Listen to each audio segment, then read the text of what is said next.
Hi everyone, it's good to have you with us. I'm Jane McCarthy. Mark and Whitney are off tonight. Your ballots are in and we want to get straight to the results of the primary election. Starting with one of the biggest races, Spokane Mayor Nadine Woodward and Ben Stuckert are both leading the race. They're both projected to move on to the general election. Now, Woodward is currently leading with more than 42% of the votes. Stuckert has more than 37%. Let's begin with KREM 2's Casey Decker, who was at Woodward's election party tonight. Casey? Yeah, Jane Woodward, the apparent victor in the primary tonight, despite having three other candidates tapping into her likely voter base. Now, at her election party tonight, she wasted no time going after her apparent general election opponent, Ben Stuckert. She openly acknowledged that she expects this race to become more negative. That I am very excited to go head to head with Ben Stuckert. I mean, there's a clear contrast between the two of us. We couldn't be more different. So I'm looking forward to making that contrast even more crystal clear by going after his record. Do you think it's safe to say the general election might be a more negative campaign? Oh, absolutely. Yeah, I expect that. And you think that'll be a good thing for the city? No, but that's politics. I believe that Ben's outrageous and unrealistic policies will not only threaten our city, but will also change it like we've never seen before. Now, I asked Woodward which policy specifically she wanted to go after, and she didn't offer any yet. She says that's coming soon. All right, here with me now is Amanda Rowley. She was with Ben Stuckert tonight and has his initial reaction to the initial returns. Amanda? Yeah, that's right, Casey. Ben Stuckert, throughout the night at his primary election party, came out very confident that he would be moving forward in the general election against Nadine Woodward. And he told us a little bit into the party that what puts them apart from each other, what the difference between the two is that he says he runs on hope and that she runs on fear. Fear is hard to fight against. I think that's the biggest obstacle. People can make people afraid, but I believe in Spokane. I believe that we're a great community, and I believe together we're stronger. And I don't believe that Spokane is dying, and I don't believe that we're on our way to becoming tent cities. You know, we got a lot of work to do. We got to knock on another 12,000 doors. We got to make thousands of phone calls and reach out to those voters, because when we talk to voters, we win. As you can see, he and his team are ready to get working. Now, we checked in with the Spokane County Elections Office, and they say they have about 30,000 ballots still remaining. Reporting from the Spokane County Elections Office, we'll send it back to you. Thanks to both of you. Now looking at the results for Spokane City Council President. The primary for Spokane City Council President still too close to call tonight. Brianne Beggs is leading now, but the top three candidates are all within about 2,500 votes of one another. And the ballot measure for Spokane County Library District's maintenance and operations levy also too close to call right now. There is a split vote of more than 53% voting yes, 47% right now voting no.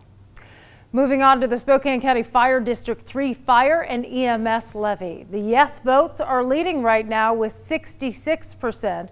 That money would go toward funding and maintenance for fire protection, as well as emergency medical services and equipment. The Spokane County Fire District 5 Improvement Levy, currently a tight race, as you can see there, with a majority voting no, but yet it is too close to call right now. A long list of results will continue scrolling at the bottom of your screen. We'll also have full primary results as well as in-depth stories on big races on KREM.com, and we will have continued coverage on all of this tomorrow. Switching gears to weather now, getting a check of our air quality. We are now in the moderate range here in Spokane. That is a big change from what we saw earlier today. A couple points this morning, Spokane had the worst air quality in the nation. So where's all this smoke coming from? Well, several wildfires are burning in our area. The biggest one is the Williams Flats fire. That's in Ferry County. It's burning more than 18,000 acres on the Colville Reservation. That fire is now about 25% contained.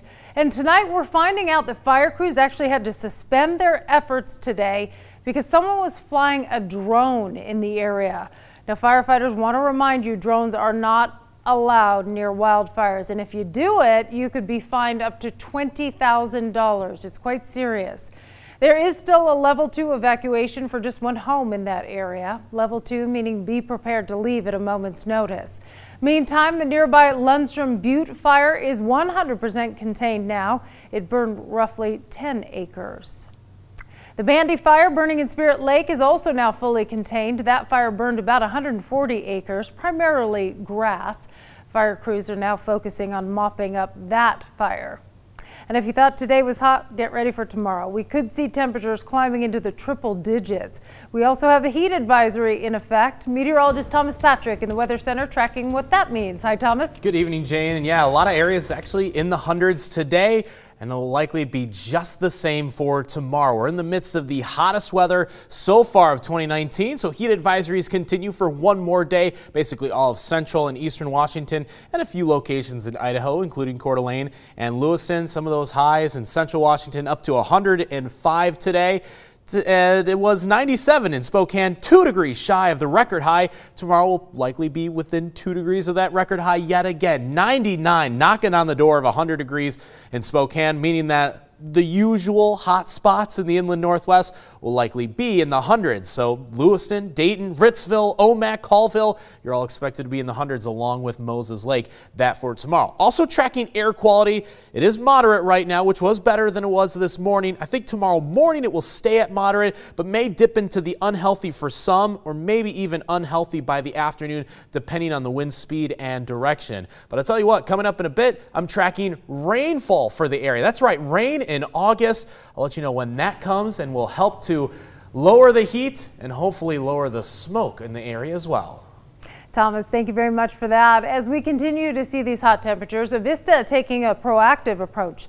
The company said it will undergo temporary changes to power line operations to lower wildfire risk. An Avista worker will physically patrol an outage area before a line is placed back in service. Now, for us, that means it could lead to longer outage times.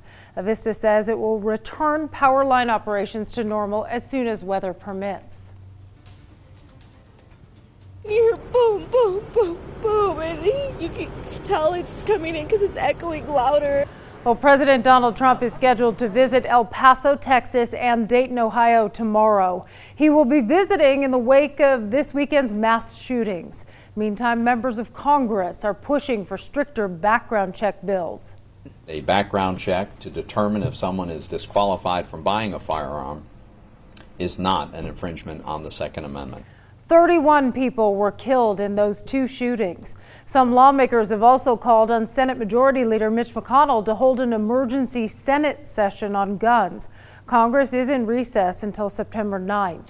President Trump has also voiced support for red flag laws. That allows the courts to temporarily remove firearms from people who may be deemed a threat. Like mowing a lawn, donating to charity, made me feel amazing that everybody's showing acts of kindness around the world. Well, that kind 11-year-old is pushing for change using the hashtag El Paso Challenge. He's challenging people to perform 22 acts of kindness. That's to honor the 22 people killed in that shooting. His challenge is now gaining traction from people all over the world. He started his challenge by bringing food to El Paso's first responders. Here at home, 2 construction workers on the I-90 Hamilton on-ramp had to actually jump over a barrier to avoid getting run over. It happened last night. According to the Washington Department of Transportation, the workers heard a driver hit their pickup truck, and they had just enough time to jump out of the way. There wasn't enough time to think. What happened was I heard it, I looked, and I was able to jump over the barrier in time to avoid getting hit by the car. Whew, the driver was arrested for possible DUI. The road crews want to remind all drivers to please slow down and pay attention in work zones. In other news, the Spokane County Sheriff's Office helped rescue 3 hikers from Iron Cap Mountain in the Cascades on Sunday. The hikers were between 51 and 61 years old. Now, they called for help after one of the people in their group actually fell and died. King County called Spokane because their local air crews weren't able to respond. Our air support unit was able to hoist 3 of those hikers to safety. The 4th hiker's remains were recovered today. Well, weather-wise, we often don't make a smooth transition when it comes to weather in the inland Northwest.